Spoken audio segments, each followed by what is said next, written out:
Alô, irmãos, irmãs, Pai seja com todos nós, né? Nesse dia 10 de fevereiro, né? De 2021. Graças a Deus, vamos pedir a proteção do Senhor, né? Durante esse dia, para todos nós, contra o mal, contra os espíritos malignos e contra nós mesmos, né? A violência desse mundo, os acidentes, os perigos, o homem mau, o homem sanguinário, o assaltante, o desonesto, os animais bravios e peçonhentos, os transmissores de doenças, né? As enfermidades. Vamos pedir a misericórdia dele, né? E a proteção dele contra todos esses males, principalmente contra o pecado, a transgressão, né? A iniquidade, a abominação. Amém? Amém. Pois é, meus irmãos, e então vamos continuar aí com a história da igreja primitiva, né? Como foi que começou, né? Essa congregação dos santos, né? Fundada pelo Senhor Jesus, criada pelo Senhor Jesus, levantada pelo Senhor Jesus ali no madeiro, né? Pela sua morte, pela sua ressurreição. Então nós estamos vendo aqui os primeiros dias dessa igreja, né? Dessa congregação, já vivendo um novo pacto, né? Que o Criador fez agora com a humanidade e também, principalmente, com a igreja, com aqueles que, né? Que quiserem entrar no guarda-chuva, né? No pacto. O guarda-chuva aí é o pacto, né? Ele fez um pacto para toda a humanidade. Quem quiser entrar, entre. Pode ser judeu, russo, americano, brasileiro, né? Japonês, né? Índio, africano, quem quiser. Mulher, homem, criança, né? Quem quiser entrar no pacto, as portas estão abertas. Eis que eu estou à porta e bato, né? Se alguém abrir a porta, eu entro e vou cear com ele. Amém? Amém, Senhor Jesus. Pois é, então nós estamos aqui, né, no capítulo 5, aqui vamos ver o capítulo 5 de Atos dos Apóstolos. Nós vimos aqui no capítulo 4, né, que os irmãos que estavam crendo, principalmente os judeus, né, que o evangelho, todo mundo estava pensando que o evangelho era só para os judeus, né, não é isso? Estavam concentrando as pregações somente entre os judeus. E aí nós estamos vendo aí que, por causa da convivência deles, né, do parentesco, da convivência, da vizinhança, eles tinham muita facilidade em formar comunidades, né? Na verdade, eles viviam em comunidade, né? E nós aqui, gentios, né, irmão? A gente se conhece e tal, mas não tem nenhuma vivência comunitária, né? Porque um mora lá não sei aonde, outro mora lá do lado de cá, outro mora do lado de lá. Quer dizer, as dificuldades dos gentios são muito grandes. Mas para os judeus, não. Os judeus, eles sempre viveram em comunidade, né? Então a igreja, né, viveu em comunidade no princípio, certo? Mas não quer dizer que seja uma questão doutrinária, né? Não é isso. Apenas a facilidade, né, de entendimento, né, de visita, de reunião, de oração e assim vai.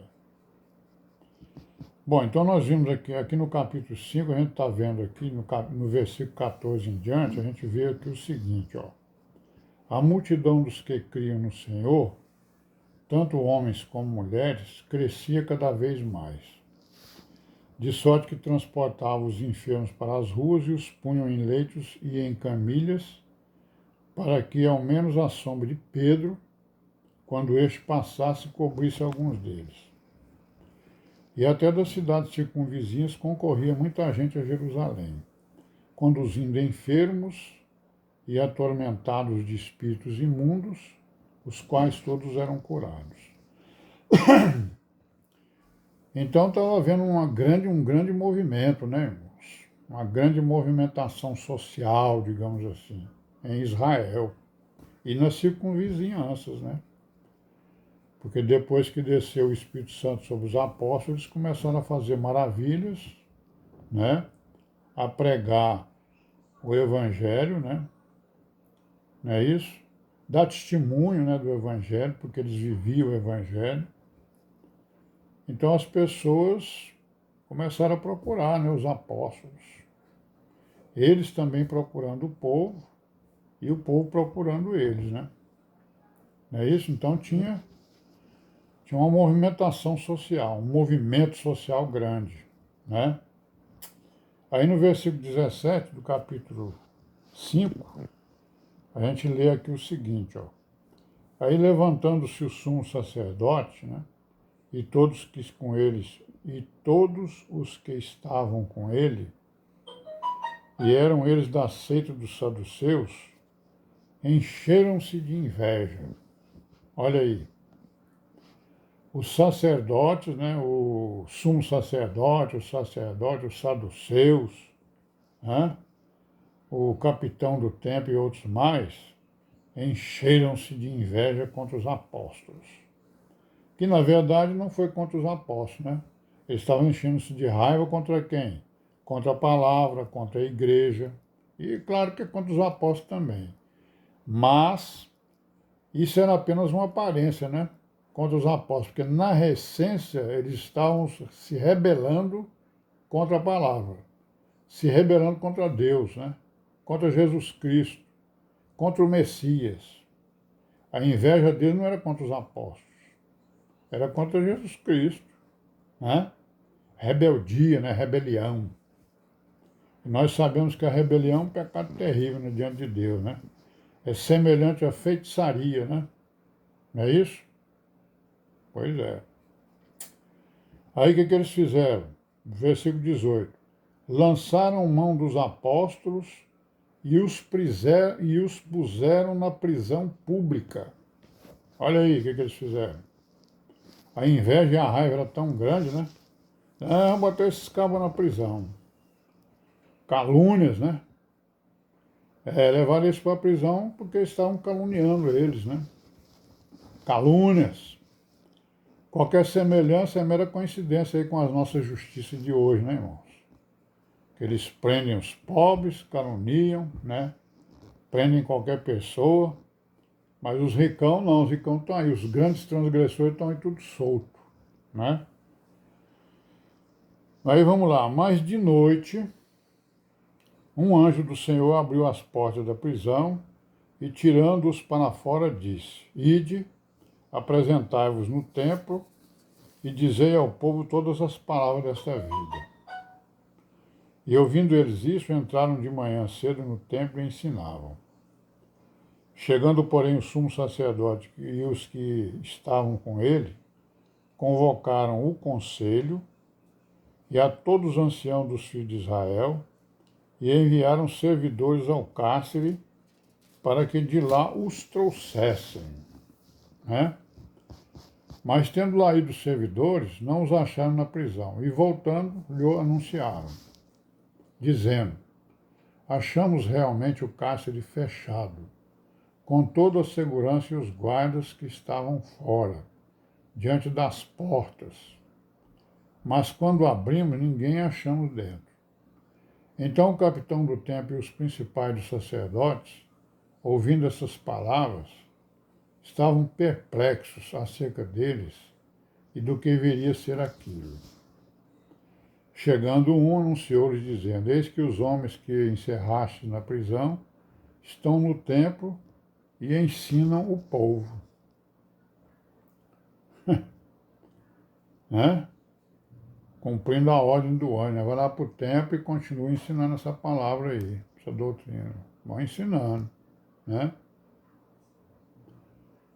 Então foi o capitão do templo com os servidores e os trouxe, não com violência, porque temiam ser apedrejados pelo povo. Então o povo estava dando um certo apoio nessa época, né?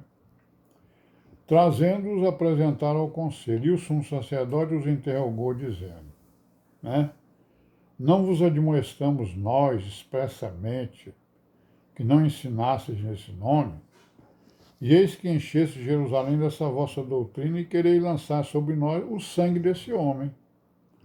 Porém, respondendo Pedro e os apóstolos, disseram, mais importa obedecer a Deus do que aos homens.